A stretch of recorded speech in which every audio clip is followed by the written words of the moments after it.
Bonjour et bienvenue à notre culte. Et nous sommes le 13 mars, c'est dimanche. Et nous allons commencer notre culte avec quelques versets dans la parole de Dieu.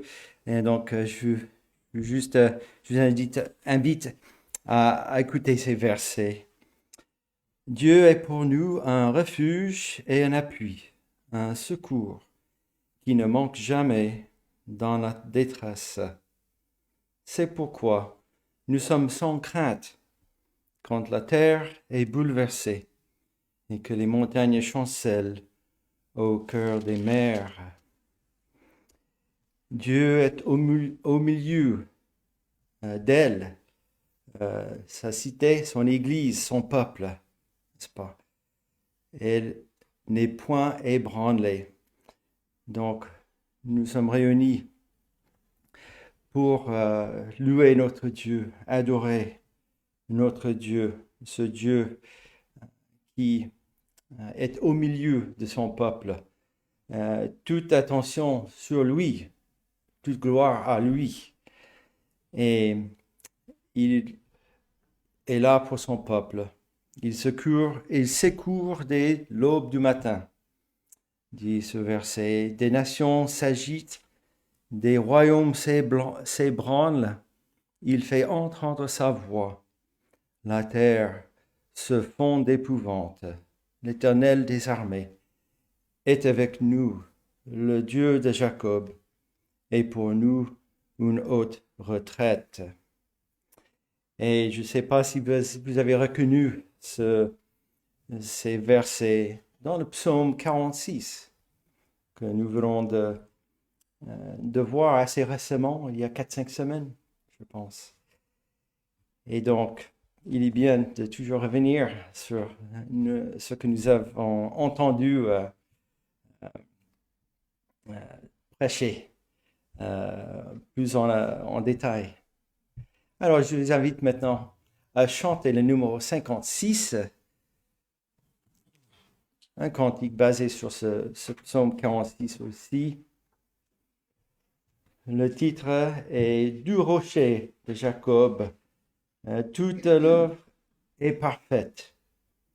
Ce que sa bouche a dit, sa main l'accomplira. Voilà, c'est notre Dieu. Ce Dieu qui fait tout, est à l'œuvre toujours et son œuvre est parfaite. Donc chantons 56.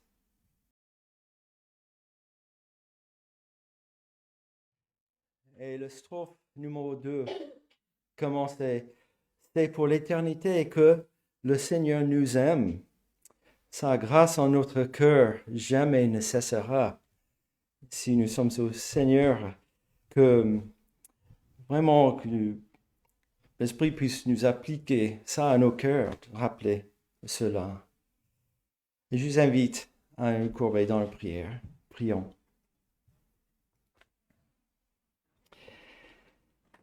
Notre Dieu, nous te louons, nous te bénissons, car tu es ce Dieu vivant, ce Dieu qui est infini, ce Dieu qui n'a ni commencement ni fin, ce Dieu qui a créé toutes choses, ce Dieu qui a l'autorité sur toutes choses et qui contrôle toutes choses, ce Dieu qui est pur et saint, ce Dieu qui est juste dans toutes ses voies et toutes ses œuvres, ce Dieu aussi qui fait grâce envers son créature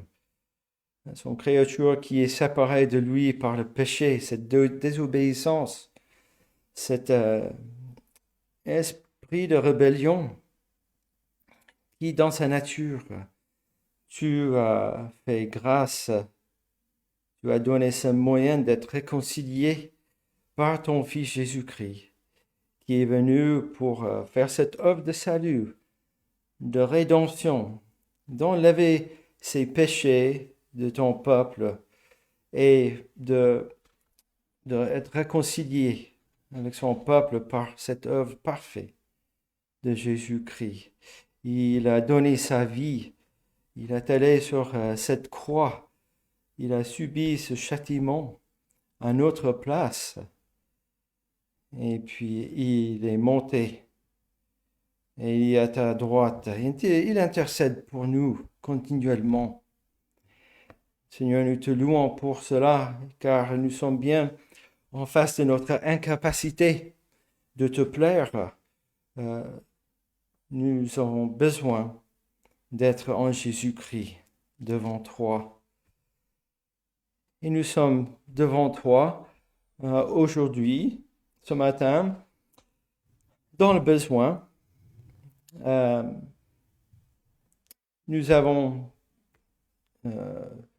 des choses qui nous préoccupent, des choses dans ce monde qui changent de semaine en semaine, des choses qui se bouleversent dans nos vies personnelles et même dans nos vies plus grandes qui touchent autour de nous, des nations et qui touchent le peuple partout sur cette terre. Et des fois, nous sommes dans la crainte lorsque nous regardons à nous-mêmes seulement et que nous ne pouvons pas voir que toi, tu es à l'œuvre dans toutes choses. Et notre Dieu, tu nous délivres de toutes choses, même lorsque nous ne sommes pas conscients, ou nous ne voyons pas délivrés de notre façon. Mais, Seigneur, que nous puissions venir devant toi pour reconnaître que tes œuvres sont parfaites et tout se passe pour ta gloire. Que tu nous aides à voir avec tes yeux cette perspective spirituelle de toutes choses, car tu es ce Dieu à l'œuvre et que ce qui se passe, les ennemis qui se lèvent contre toi, contre ton peuple, c'est vrai, ils sont farouches, mais toi, tu es tout puissant. Et cette victoire que Jésus a accomplie ne peut pas être changée. Donc, notre Dieu, que tu nous aides à se confier en toi et ton œuvre, et même face à nous-mêmes avec nos doutes et nos propres tentations et péchés. Oh Seigneur, que tu nous aides à regarder à toi et nous de venir devant toi dans la repentance. C'est notre prière ce matin lorsque nous venons devant ta parole et de chercher toi et ta volonté, car tu nous parles et ton esprit qui habite en nous aussi nous dirige, nous aide à comprendre ta parole. Et notre Dieu, nous avons tant de sujets, non seulement pour nous-mêmes, mais pour tout ton peuple, ceux que nous connaissons, ceux qui sont dans le besoin d'être consolés, qui sont isolés, qui ont besoin de cette édification et cette partage de communion fraternelle en Jésus-Christ.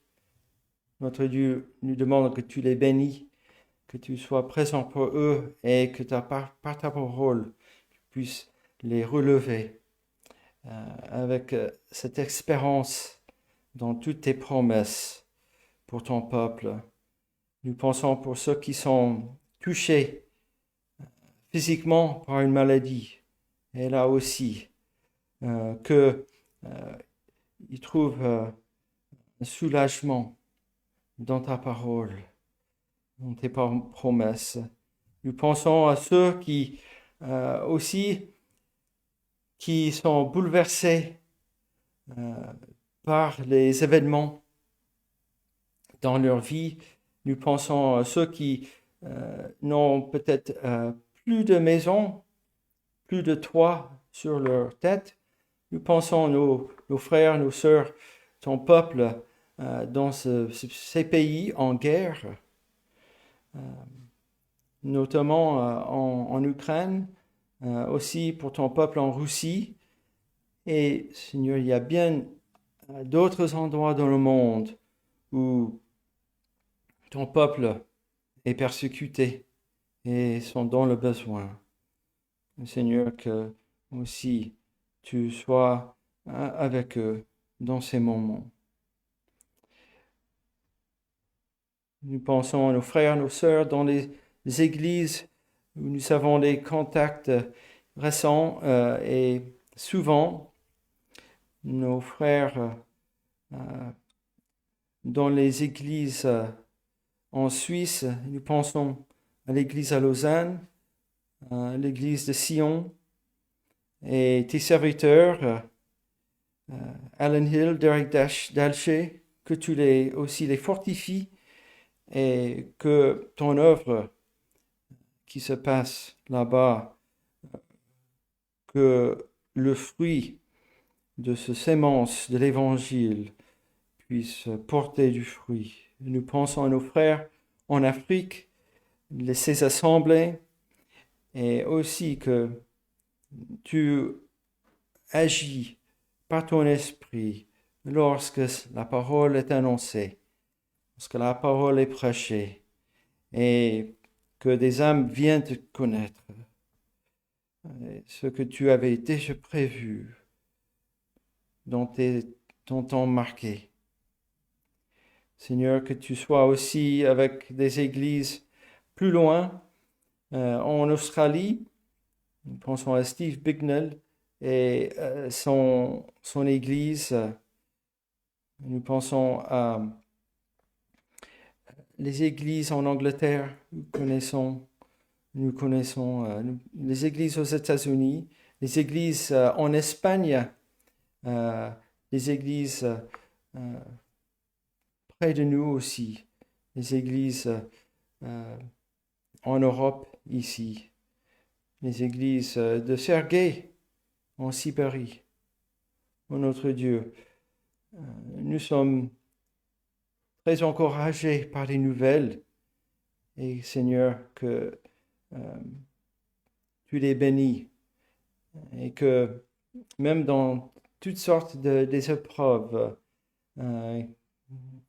qui te rendent gloire pour ce que tu fais et pour ce que tu as fait pour eux en Jésus-Christ. Que tu sois au milieu de nous ce matin dans notre adoration. Nous le demandons en Jésus-Christ. Amen. Et je vous invite maintenant à ouvrir la parole de Dieu dans le psaume 46 pour terminer la lecture.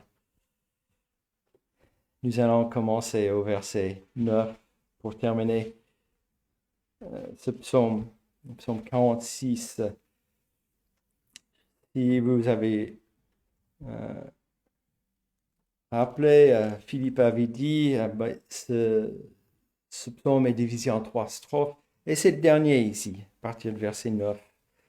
Nous avons l'Éternel qui parle aussi à son Église, verset 11, qui dit « Arrêtez et sachez que je suis Dieu » et que nous puissions contempler les œuvres de l'Éternel, ce qu'il a fait, ce que nous avons dans sa parole, ce qu'il fait continuellement, car il agit aujourd'hui aussi c'est ce même Dieu, hein, il n'a pas changé. Et que nous puissions rechercher ce Dieu à travers sa parole, pour chercher sa volonté, par sa parole aussi de recevoir cette force et cette puissance qu'il est en lui-même et qui nous donne par son esprit. Donc lisons à partir de verset 9. Venez contempler les œuvres de l'Éternel, les ravages qu'il a opérés sur la terre. C'est lui qui a fait cesser les combats jusqu'au bout de la terre. Il a brisé l'arc et il a rompu la lance. Il a consumé par le feu les chars de guerre. Arrêtez et sachez que je suis Dieu. Je domine sur les nations, je domine sur la terre. L'Éternel des armées est avec nous. Le Dieu de Jacob est pour nous une haute retraite. Et je vous invite à chanter le cantique numéro 349 pour continuer notre culte, notre adoration. Le cantique, les paroles de Martin Luther, aussi basé sur ce psaume 46. C'est un rempart que notre Dieu, en ces jours de détresse, il nous délivre, il nous tient lieu d'armes et de forteresse. Notre ennemi mortel, rusé, fort et cruel, rugit, menace, redoutable d'audace, il n'a point d'égal sous le ciel. Mais nous chantons aussi le dernier strophe qui dit que il faudrait bien que malgré tout subsiste la parole, car l'Éternel est avec nous, son esprit nous console. Qu'il prenne tout chrétien, notre vie et nos biens, laissons faire. Ils n'y gagneront guère, le royaume nous appartient. 349.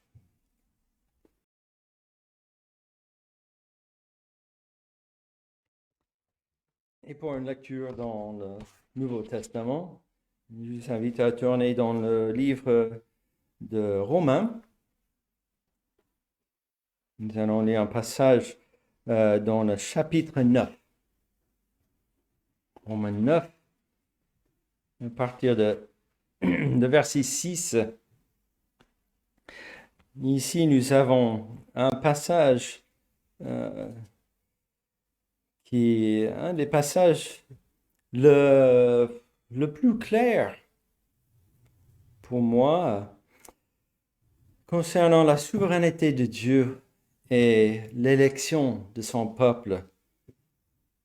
Et l'apôtre Paul, ici, il prend une illustration, plusieurs illustrations dans la parole de Dieu, dans l'Ancien Testament, dans Genèse et Exode aussi. Et il prend deux hommes pour commencer, deux hommes qui sont deux frères, même des frères jumeaux. Ils sont nés au même temps. Il y a un qui, bien sûr, né avant et l'autre juste après. Mais ce sont deux hommes qui sont grandis ensemble dans le même endroit. Tous étaient, on va dire, égaux. On ne peut pas différencier des hommes différents. Mais ici, nous savons que Dieu a choisi un au lieu de l'autre, qui a béni un au lieu de l'autre. Et même avant qu'ils étaient nés, même avant qu'ils ont fait ni de mal ou de bien. Donc tout vient à Dieu dans cette œuvre de, de salut et de rédemption. C'est Dieu ici qui choisit. Et donc, commençons par le verset 6 et lisons ce passage. Donc, verset 6, ce n'est point à dire que la parole de Dieu soit restée sans effet, car tous ceux qui descendent d'Israël ne sont pas Israël, et bien qu'ils soient la postérité d'Abraham, ils ne sont pas tous ses enfants. Mais il est dit, et la parole est dit, en Isaac tu auras une postérité appelée de ton nom. C'est-à-dire que ce ne sont pas les enfants de la chair qui sont enfants de Dieu, mais que ce sont les enfants de la promesse qui sont regardés comme la postérité. Voici en effet la parole de la promesse. Je reviendrai à cette même époque et Sarah aura un fils. Et de plus, il fut ainsi de Rebecca, qui conçut seulement d'Isaac notre père, car les enfants n'étaient pas encore nés et ils n'avaient fait ni bien ni mal, afin que le dessein d'élection de Dieu subsiste sans dépendre des œuvres et par la seule volonté de celui qui appelle. Quand il fut dit à Rebecca, l'aîné sera assujetti au plus jeune, selon qu'il est écrit, j'ai aimé Jacob et j'ai haï Ésaü. Que dirons-nous donc? Y a-t-il en Dieu de l'injustice? Loin de là. Car il dit à Moïse, je ferai miséricorde à qui je fais miséricorde, et j'aurai compassion de qui j'ai compassion. Ainsi donc, cela ne dépend ni de celui qui veut, ni de celui qui court, mais de Dieu qui fait miséricorde. Car l'Écriture dit à Pharaon, je t'ai suscité à dessein pour montrer en toi ma puissance, et afin que mon nom soit publié par toute la terre. Ainsi, il fait miséricorde à qui il veut, et il endurcit qui il veut. Tu me diras, pourquoi blâme-t-il encore? Car qui est-ce qui résiste à sa volonté? Ô homme, toi plutôt, qui es-tu pour contester avec Dieu? Le vase d'argile dirait-il à celui qui l'a formé, pourquoi m'as-tu fait ainsi? Le potier n'est-il pas maître de l'argile pour faire avec la même masse un vase d'honneur et un vase d'un usage vil? Et que dire si Dieu, voulant montrer sa colère et faire connaître sa puissance, a supporté avec une grande patience des vases de colère, prêts pour la perdition.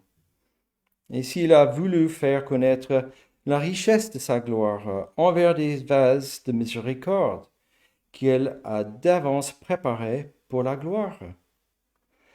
Ainsi, il nous a appelés, non seulement d'entre les Juifs, mais encore d'entre les païens, selon qu'il le dit dans Osée.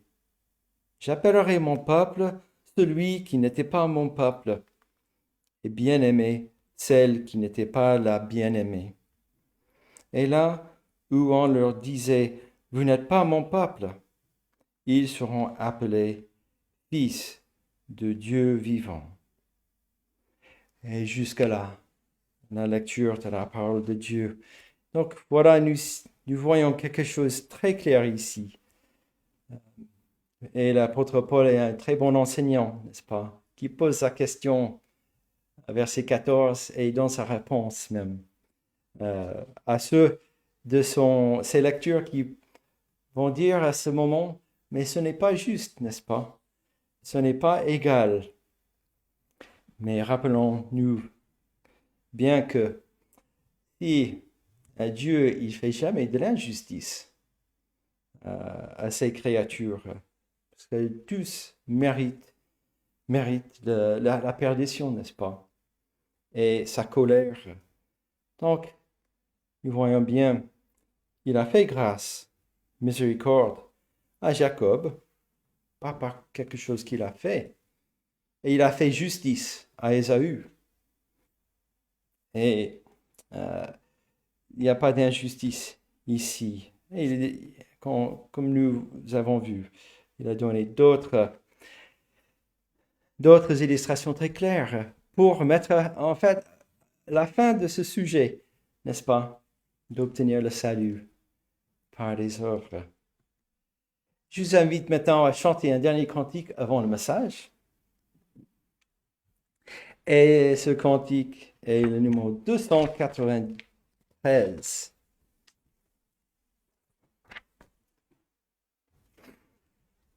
Le 293 est le strophe numéro 4. Avant que nous mettrons à l'écoute de la parole, le strophe numéro 4 dit « Parle, et pour que je comprenne ton enseignement divin, dans ta grâce souveraine, instruis-moi par l'Esprit Saint. Parle, et pour que j'obéisse à tes ordres aussitôt. Forme-moi pour ton service, pour te suivre, Saint Agneau. » Donc chantons à tes pieds, ô divin Maître, 293.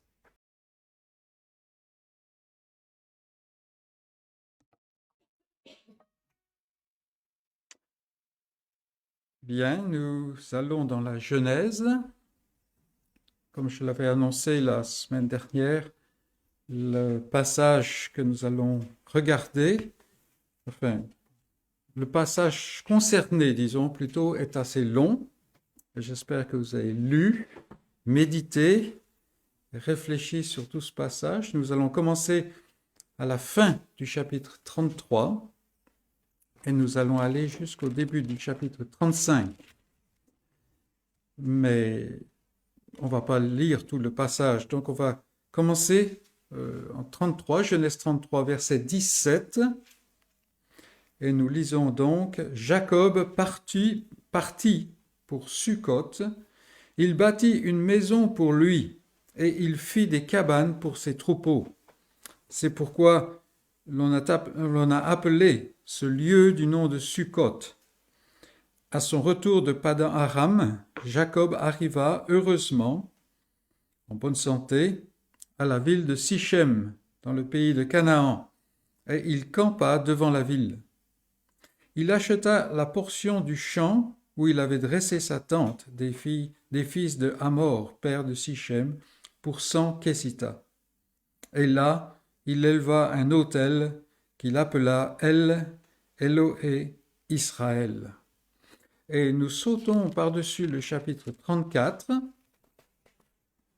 et nous lisons le début du chapitre 35, versets 1 à 7.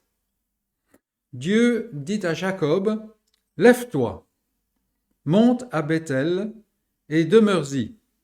Là, tu dresseras un autel au Dieu qui t'apparut lorsque tu fuyais Ésaü, ton frère. » Jacob dit à sa maison et à tous ceux qui étaient avec lui, « Ôtez les dieux étrangers qui sont au milieu de vous. Purifiez-vous et changez de vêtements. Nous nous lèverons et nous monterons à Bethel.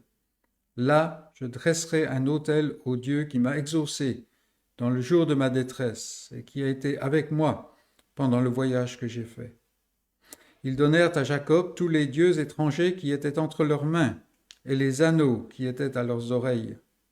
Jacob les enfouit sous le térébinthe qui est près de Sichem. Ensuite, ils partirent. La terreur de Dieu se répandit sur les villes qui les entouraient, et l'on ne poursuivit point les fils de Jacob. Jacob arriva, lui, et tous ceux qui étaient avec lui, à Luz. qui est Bethel, dans le pays de Canaan. Il bâtit là un autel et il appela ce lieu El Bethel. Et c'est là que Dieu s'était révélé à lui lorsqu'il fuyait son frère. Et c'est la parole de Dieu. Et aujourd'hui, nous allons regarder ces passages, et on va donner un titre à ce message, c'est Échelle, pluriel, et serpent, pluriel, échelle et serpent. Alors, il existe un jeu de société, échelle et serpent. Alors, il est beaucoup plus connu dans le monde anglophone que dans le monde francophone. Mais j'ai vérifié, il existe, et quand on joue à ce jeu de société donc, lors du parcours du jeu, les joueurs avancent leurs pions de case en case et il leur arrive de tomber sur des cases qui leur permettent de progresser plus vite. Vous avez le bas de la case qui est occupé, la case qui est occupée par le bas d'une échelle et bien entendu vous sautez plusieurs lignes. Là, c'est un raccourci vers le haut, c'est une échelle, elle vous aide à monter.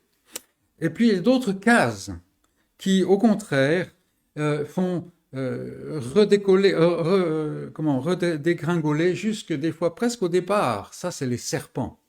Alors, bien entendu, c'est une référence. La plupart des gens ont oublié ça, mais c'est une référence à la vie de Jacob et aussi au thème biblique du serpent. Le serpent, celui qui fait la chute, qui provoque la chute, et puis les échelles, l'échelle que Dieu a mise entre la terre et les cieux, ou entre les cieux et la terre. Donc, voilà le jeu de société, échelle et serpent. Et la vie dans le monde ressemble à ce jeu de société. Il y a des moments qui sont fastes, où tout va bien. On est en train de monter sur une échelle. Et il y a d'autres moments qui sont plutôt difficiles et qui provoquent même des pertes, des moments serpents. Et la vie du chrétien dans le monde n'est pas étrangère à ce phénomène, tout au moins dans sa dimension spirituelle. Il y a des temps de spiritualité vibrante, des échelles, et d'autres moments où il est préférable de parler de rétrogradation, de recul, c'est les serpents. Et dans le pèlerinage de Jacob, nous voyons maintenant un exemple de ces deux expériences. Le patriarche passe par un moment maintenant, un moment long, où sa foi et la vivacité de sa spiritualité semblent s'être évanouies. Et cela provoque des conséquences très fâcheuses et très graves même. Et puis, à l'instigation de l'Éternel, la foi de Jacob recommence à briller, d'un éclat redoublé même. C'est une échelle. Et si le passage précédent, avec Mahanaïm, Péniel, la rencontre avec Ésaü, si ce passage précédent se caractérisait par le mystère, avec un grand nombre d'éléments difficiles à comprendre, qu'est-ce que ça veut vraiment dire? La fin du chapitre 33 est remplie de surprises qui défient la compréhension. Comment de telles choses peuvent-elles arriver à un homme tel que Jacob après les expériences qu'il vient de connaître? Comment Jacob peut-il se comporter comme il le fait dans ce passage, notamment la fin du chapitre 33? C'est ce que nous chercherons à voir en premier. Nous laisserons de côté tout le chapitre 34. Non pas qu'il ne soit pas dans la parole de Dieu, mais le chapitre 34, en fait, c'est simplement une conséquence de ce qu'on voit à la fin du chapitre 33. Donc si on regarde la source, on va comprendre la conséquence assez facilement. Et puis le chapitre 35, c'est le réveil, n'est-ce pas? Ce chapitre 34, en plus, c'est pas une lecture très réjouissante. C'est dans la Bible, on est d'accord, mais c'est surtout, pour ce qui nous concerne, la conséquence de ce que nous allons voir maintenant. Et donc, notre premier point s'intitule « Sukkot et Sichem ». Vous voyez, on ne fait pas dans l'originalité ce matin. Sukkot et Sichem. Alors, juste avant leur séparation, vous vous rappellerez, Jacob a dit à son frère qu'il préférait avancer au rythme des plus faibles dans son camp. Il laissait ainsi l'impression à Ésaü qu'il allait le suivre plus loin, plus tard, doucement, et qu'il allait le rejoindre. Tout au moins, quand on lit, c'est l'impression que ça nous laisse. Et Ésaü a probablement compris cela. Ou tout au moins, on pourrait s'attendre à ce que Jacob s'avance vers le sud, sud-ouest, et qu'il aille à Mamré, auprès de son père Isaac, qu'il n'a pas vu depuis déjà plus de 20 ans. Mais au lieu de cela, le voilà qui part vers l'ouest et se pose dans la vallée à Sukkot. Le nom Sukkot vient de ce qu'il fait en fait, c'est cabane. Et encore plus surprenant, nous le voyons se bâtir une maison. C'est la première fois que la lignée de la promesse possède une maison, ou bâtit une maison tout au moins. Et nous le voyons aussi dresser des cabanes pour son cheptel et tout s'installer. Un peu plus tard, il continue vers le nord-ouest et il s'établit près de Sichem. Encore plus surprenant, c'est qu'il achète un terrain du chef de Sichem. Il semble avoir l'intention de s'y établir. Et effectivement, Jacob va rester dans ce lieu à peu près une dizaine d'années. Nous savons que l'Écriture donne parfois des indices à l'avance. C'est Moïse qui écrit le Pentateuque et Moïse parle bien longtemps après. Et donc il a écrit en même temps tout ce qui s'est passé avant et ce passage. Et l'Écriture donne des indices. Sichem, en fait, c'est le premier endroit où est arrivé Abraham quand il a atteint Canaan. C'est au chapitre 11. Et Moïse ajoute, quand il parle d'Abraham, il ajoute alors l'information que les Cananéens étaient alors dans le pays. Et comme vous savez, il n'y a rien qui est vraiment innocent, qui n'a pas de sens dans la parole de Dieu. Voilà quelque chose que Moïse écrit, peut-être en pensant au temps de Jacob. Et c'est probablement la raison pour laquelle, ou une des raisons pour lesquelles, Abraham continue ses marches. Il ne s'arrête pas à Sichem quand il arrive en Canaan. En fait, il traverse tout le pays. Or, Jacob, lui, s'installe près de Sichem en achetant un terrain. Et la question se pose, qu'est-ce qui se passe ici? Qu'est-ce qui se passe ici? Et c'est une question légitime.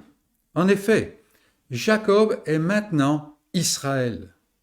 Il a combattu contre Dieu et il a été béni par son adversaire. Il est revenu maintenant à Canaan, il est dans Canaan, la terre de la promesse, il est riche et il est protégé par Dieu. Vous vous le rappellerez, comme quoi Dieu l'a protégé pour qu'il ne soit pas agressé par Laban, son oncle. Et vous vous rappellerez aussi comment Dieu a tourné le cœur d'Ésaü de telle manière à ce que, en fait, il y ait réconciliation entre les deux frères et surtout que Jacob reconnaisse le tort qu'il avait fait ou la manière tordue de laquelle il avait agi. Or, nous voyons maintenant Jacob agir d'une manière surprenante et imprévisible. On ne s'attendait vraiment pas à ça. Alors, il est possible que vous ayez lu ce petit paragraphe un peu en glissant dessus, en disant, voilà, bon, c'est l'information, c'est les nouvelles au sujet du périple de Jacob. Mais il y a beaucoup plus que cela, n'est-ce pas? Il agit d'une façon surprenante et imprévisible. En fait, Jacob, ici, agit comme s'il était un autre homme. Il y a une brisure entre le chapitre 35 et la fin du chapitre 35. Chapitre 33, pardon. Il y a un genre de cassure là. On a l'impression que c'est un autre homme. Comme si en fait, il est redevenu l'ancien Jacob et que Israël est un petit peu mis de côté. En fait, quand on regarde bien Jacob, on a l'impression qu'il est devenu Ésaü lui-même. Parce qu'il agit un peu comme Ésaü agirait. Alors que Dieu lui a fait une promesse, Jacob attache son cœur à un terrain. Qu'est-ce qui se passe? Qu'est-ce qui se passe? Voilà notre question quand on est face à ce passage. Et Jacob, en fait, est en pleine rétrogradation spirituelle. Il est en train de retourner en arrière. C'est un recul. Pourquoi? Quelle est la raison pour cela?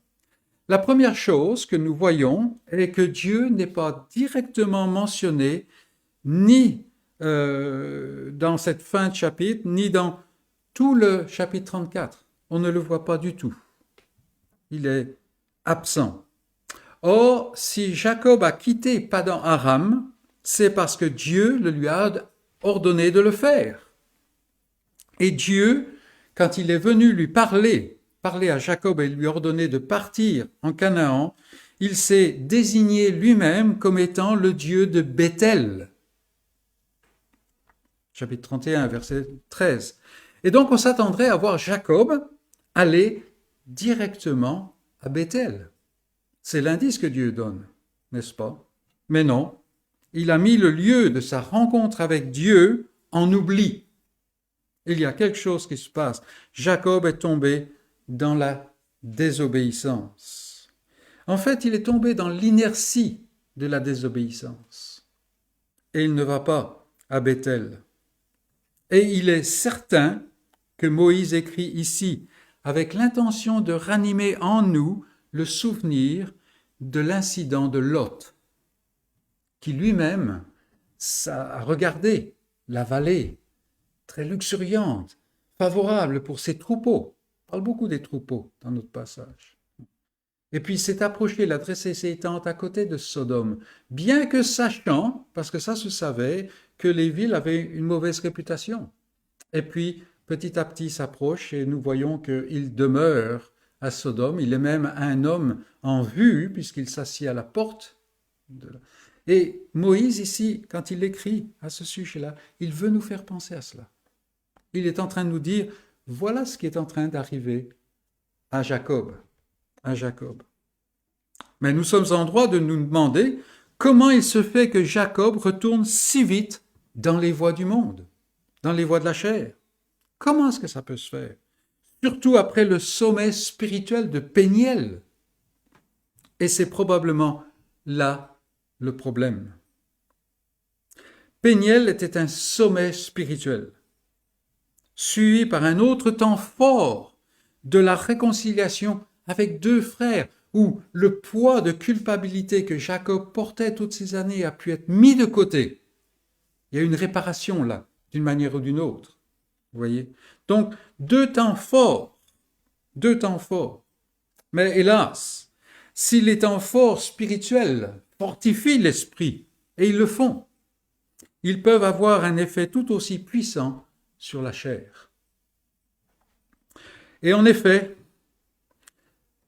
cette chair va dans le sens inverse de l'esprit. Elle cherche toujours à attirer l'attention sur soi-même.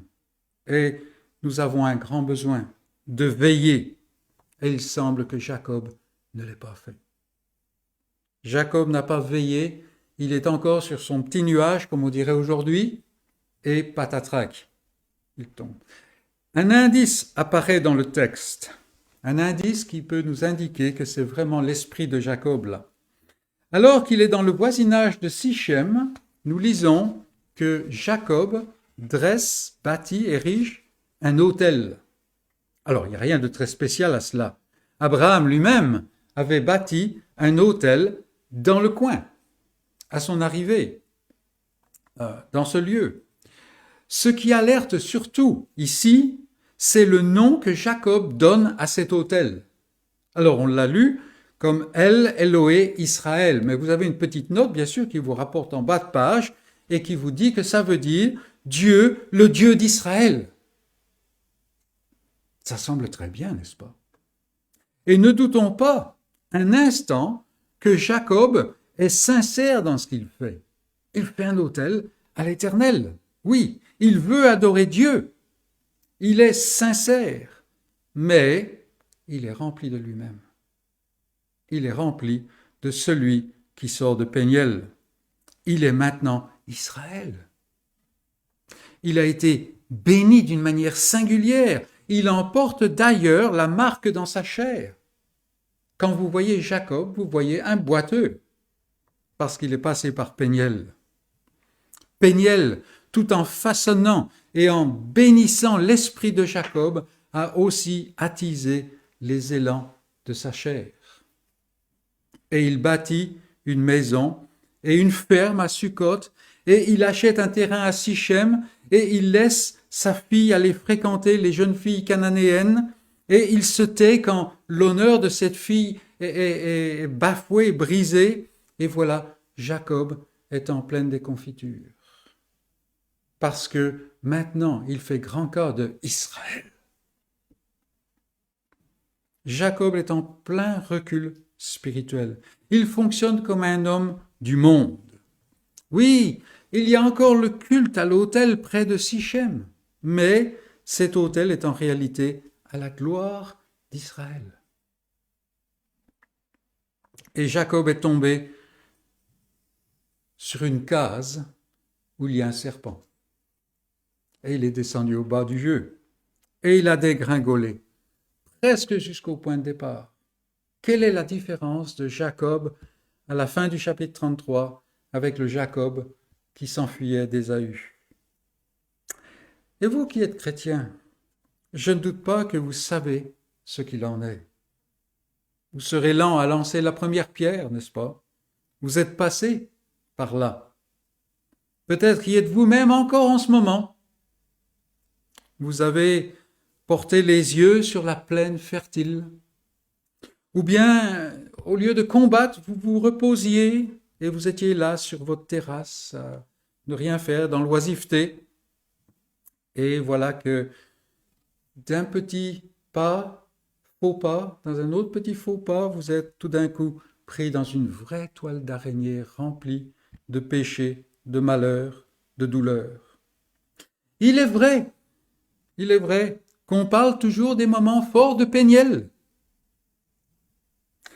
de Mahanaïm, les deux camps, et autre chose. Vous connaissez la vérité sur le bout des ongles, mais vous savez que vous avez perdu votre premier amour, comme cette église du Nouveau Testament. Vous êtes plein du fait que vous êtes Israël, champion devant Dieu, mais vous avez mis en oubli le fait que par nature, vous êtes Jacob, l'homme qui est conduit par la chair, même pour se saisir de la promesse. Ouvrez les yeux et apprenez du désastre de Jacob, car alors même que Jacob continue ses simagrées sincères devant son autel, voilà que Dina, sa fille, s'aventure dans la ville païenne. Voilà que la propre justice des fils de Léa disent, mais quand même, c'est un grand péché contre Israël. Mais Israël se tait, d'ailleurs. Voilà que donc cette propre justice des fils de Léa est laissée en toute liberté, capable de s'exprimer, et qu'une grande tâche est associée à toute la famille, au point que Dieu doit même venir protéger Jacob. Le moi a pris la place centrale. Le monde est devenu un peu plus un lieu tolérable. On n'est pas tant en porte-à-faux. Le déshonneur suit, et puis la tromperie délibérée, la violence abjecte et surtout l'absence de Dieu. L'absence de Dieu. Il n'est pas là au chapitre 34. Pourquoi? Parce qu'au chapitre 33, la fin du chapitre 33, Jacob a dégringolé. Il est tombé sur la case avec un serpent. Amis, n'oublions jamais que même dans nos moments spirituels les plus forts, et réellement forts, je ne suis pas en train de parler de prétense là, non, nous amenons avec nous un ennemi. Sans exception, avec nous, il y a toujours un ennemi. Et je ne parle pas du diable, je parle de cet ennemi qui est nous-mêmes, et dont la seule pensée est de s'opposer à Dieu pour pouvoir occuper la place centrale. C'est toujours là. C'est toujours là. Regardez votre expérience. Le Seigneur se saisit de vous quand vous êtes dans la prière et vous avez une prière qui est vraiment spirituelle, qui vous permet d'atteindre les cieux. Vous avez prié une bonne prière, n'est-ce pas? Vous en êtes content. Ça, c'est pas de l'adoration de Dieu, tout au moins. Vous voyez, le moi est toujours là. Puisse Dieu nous protéger à Péniel. Puisse Dieu nous protéger de Sichem. Nous avons besoin de lui sans cesse. Et donc on a vu cette case de serpent là, Sichem, Sukkot, Sichem, et on a vu que Jacob, celui qui combat Dieu, celui qui arrive à saisir la bénédiction de cette manière-là, il n'est que Jacob. Il n'est que Jacob. Mais en deuxième lieu, nous voulons passer par-dessus ce chapitre 34, qui ne présente pas énormément de difficultés d'ailleurs, et aller au chapitre 35. Et nous voyons ici le Dieu de Bethel. Le Dieu de Bethel. Comme je l'ai dit, le chapitre 34 se termine par un désastre et par un échec complet. Combien de fois ça nous arrive, n'est-ce pas? On va être en présence de non-croyants et on sait que ça ne va pas fort avec nous. Et les non-croyants nous mettent à défi d'expliquer notre foi, par exemple, ou je ne sais pas quoi d'autre, comme ça. Et on est là, on se sent absolument dépourvu de la moindre force. On se sent tellement hypocrite, n'est-ce pas, qu'on n'arrive même pas à parler. Il arrive même qu'un bot en touche carrément. Non, ça vous arrive pas. Bon, peut-être. Un échec complet. Et combien il y en a, n'est-ce pas? Comme le dira plus tard le sage inspiré, la voix de l'homme n'est pas en lui-même. C'est donc un grand encouragement quand on arrive au chapitre 35 et qu'on voit au début de ce chapitre le premier mot qui nous frappe. Déjà c'est là, vous voyez, regardez. C'est ce mot qui était tellement absent. Dieu dit. Dieu. Tellement absent, jusque ce chapitre, la fin du chapitre 33, chapitre 34 n'est pas là. Et ici, Dieu est là. Rien que dans cette phrase, Dieu dit, nous avons un résumé de la grâce. Tout commence avec Dieu. Et ce Dieu vient vers Jacob. Dieu dit à Jacob. Dieu ne vient pas vers Israël. Dieu vient vers Jacob. Oubliez la prééminence d'Israël. Dieu vient de manière imméritée vers ce paumé, vers celui qui a failli. Il vient. Mes amis, n'est-ce pas là le message dont nous avons précisément besoin, chacun d'entre nous? Et Dieu peut venir et il peut passer au-dessus du démérite, au-dessus de ces turpitudes, précisément parce qu'il est le Dieu de l'alliance. Il s'est déjà engagé pour des Jacob en Christ. C'est le Dieu du Seigneur Jésus-Christ. Jacob ne peut que produire l'échec, mais un autre a pris sa place, un autre a subi son jugement, un autre a remporté la victoire. Et c'est ainsi que Dieu peut venir à Jacob, le Dieu de l'alliance. Ça n'est pas n'importe quel Dieu, mes amis. Alors Dieu dit, et regardons ce qu'il dit. Quand Dieu parle, c'est merveilleux, n'est-ce pas? Dieu dit à Jacob, lève-toi. Premier sous-point, lève-toi. Sors de ton indécision, cette prison que ta chair a bâtie autour de toi. Sors de là, lève-toi. L'homme du monde dort dans les ténèbres, comme nous en parle le Nouveau Testament. L'enfant de Dieu, lui, est appelé à veiller, à se lever, à se tenir debout.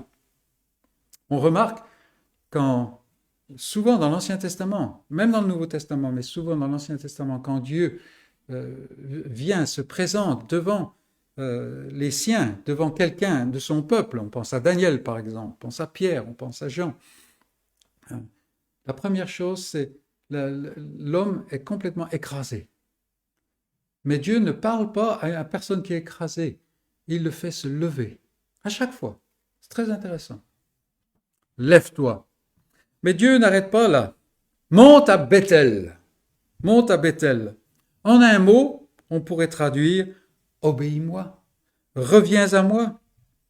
Cela nous fait penser à la parole de Christ à l'une de ses églises. « Souviens-toi donc d'où tu es tombé. Repens-toi et pratique tes premières œuvres. Relève-toi, avance et reviens là où tu étais. Sors du trou que tu t'es creusé. » Alors Bethel était géographiquement, physiquement plus élevé que Sichem, mais spirituellement aussi. Et c'est intéressant de voir que Jacob est venu à Bethel au début en étant vraiment au bout de lui-même, sans force, comme il dira plus loin. Il est venu à Bethel, il n'avait que son bâton avec lui. Et ça a été un haut lieu, n'est-ce pas? Bethel était donc un lieu spirituellement élevé.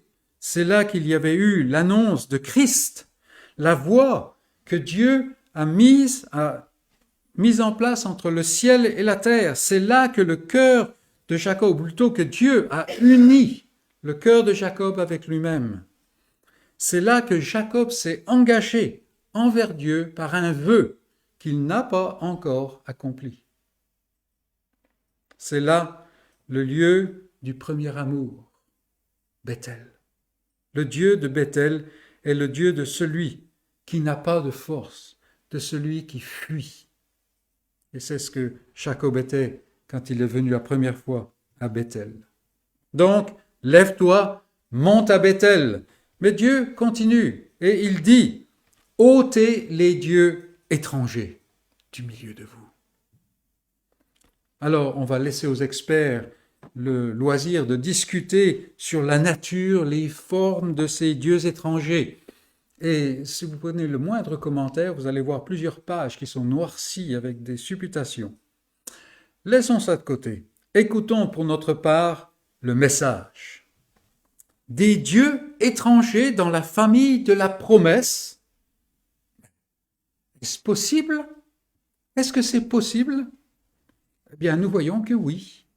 Et nous savons à quel point il est facile et avec quelle rapidité il est possible de remplir sa vie de dieux étrangers. De dieux étrangers. Mais il est impossible de se lever. Il est impossible de monter à Bethel avec les dieux étrangers. La porte est étroite. La porte est très étroite. Il faut les ôter. Il faut les ôter.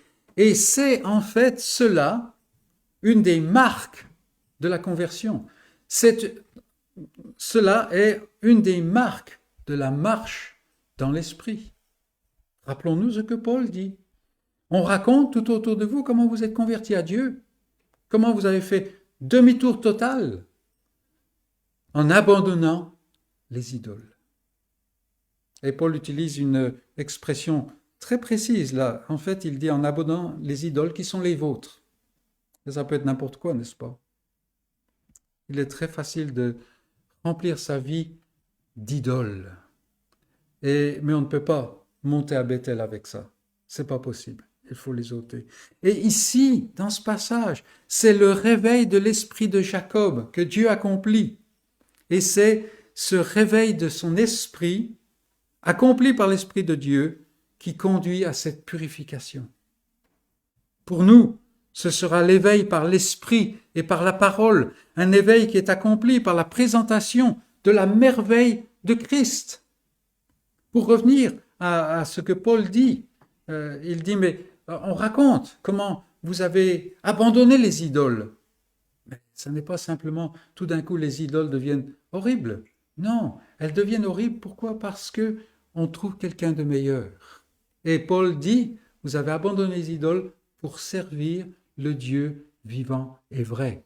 Et quand on voit le Dieu vivant et vrai en Jésus-Christ, on voit les mensonges des idoles. Vous voyez? C'est la présentation de la merveille de Christ. C'est pour cela que la prédication n'est pas une question de morale, de vivre en bon citoyen. C'est plus que cela. C'est tomber amoureux de ce Dieu de l'Alliance qui se révèle en Jésus-Christ. Et alors, toutes ces choses de la terre, elles perdent leur force, leur puissance, n'est-ce pas?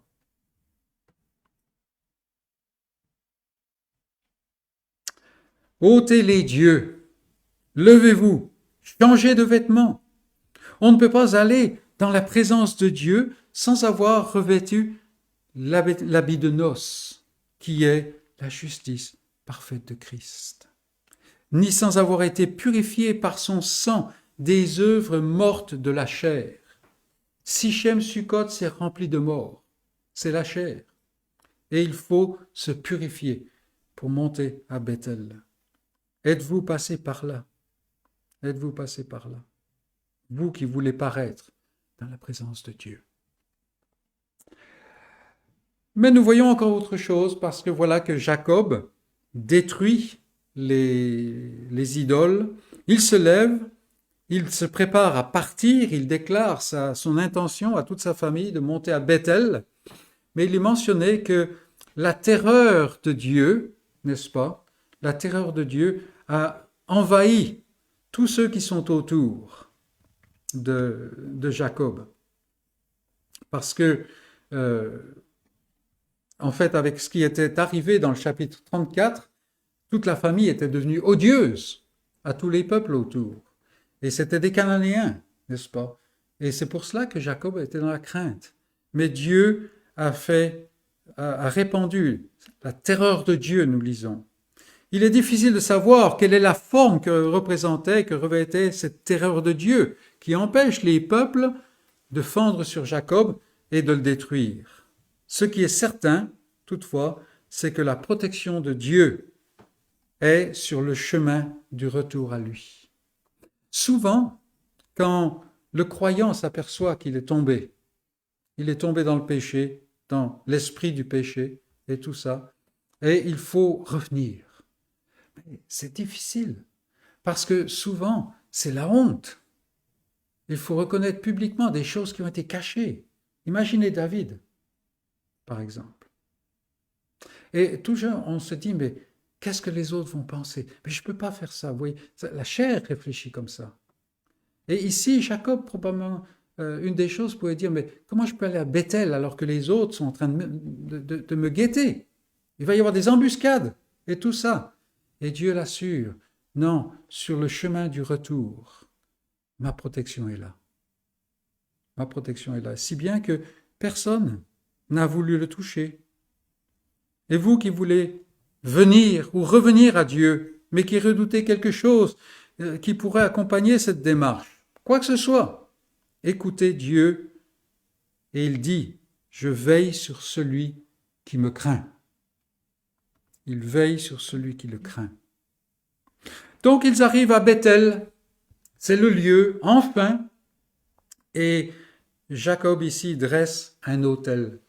El Bethel, c'est le nom qu'il donne à l'endroit. Donc Jacob, son camp arrive au lieu, le lieu précis, où plus de 3 décennies avant, Jacob, en fuite, totalement démuni, a rencontré Dieu, ou plutôt où Dieu l'a rencontré. Il est revenu là où il était. Et franchement, c'est le même Dieu, mais sous beaucoup d'aspects, c'est le même Jacob. Le même Jacob. Pas tout à fait, mais quand même. Dieu est tout maintenant, et l'homme n'est rien. Et ce lieu, c'est la maison de Dieu. Regardez, il l'appelle le lieu El Bethel. Quelque chose a disparu. Avez-vous remarqué? Quelque chose a disparu. Il n'est plus question d'Israël. Maintenant, sa communion n'est pas lui et Dieu, mais c'est Dieu. dans la maison de Dieu. Là où Dieu demeure. Et là où Dieu demeure, il demeure dans la grâce. Jacob érige donc cet autel, mais finit la mention d'Israël. Il n'est plus question que de Dieu, le Dieu de Bethel, le Dieu de la maison de Dieu.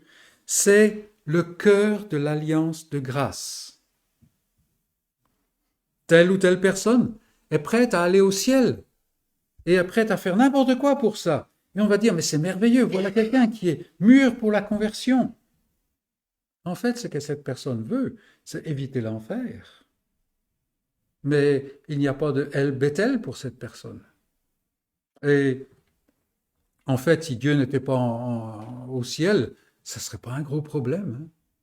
Mais pour le croyant, non. Dieu sait le ciel. Dieu sait le ciel. Dieu est dans la maison de Dieu. Et plus précisément, il est sur l'autel. Et sur l'autel, il apporte la paix. Parce que sur l'autel, on offre la victime.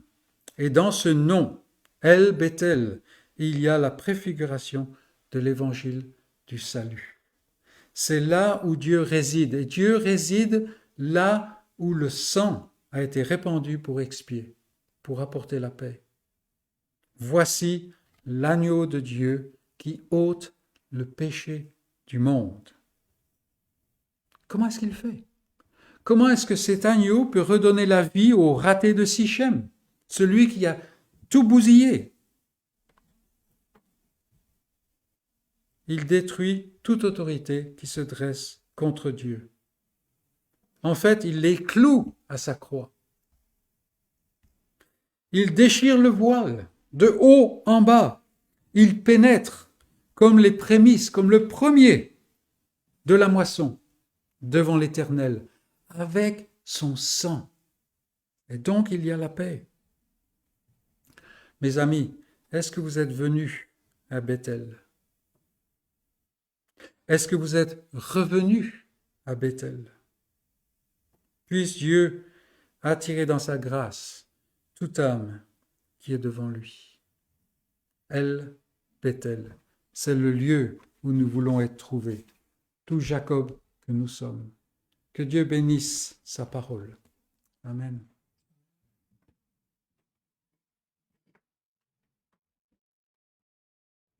Et nous allons terminer notre culte par ces versets. C'est dans un autre psaume, psaume 28. L'Éternel est la force de son peuple. Il est le rocher des délivrances de son oint. Sauve ton peuple et bénis ton héritage. Sois leur berger et leur soutien pour toujours. Et nous rappelons dans ce verset, il est le rocher des délivrances de son oint. Ce loin que l'Éternel désigne très souvent dans sa parole comme son Fils, Christ lui-même, cet homme qu'il a envoyé pour accomplir cette œuvre particulière de salut, de rédemption. Que Dieu bénisse cette semaine qui vient et à la prochaine. Dieu voulant.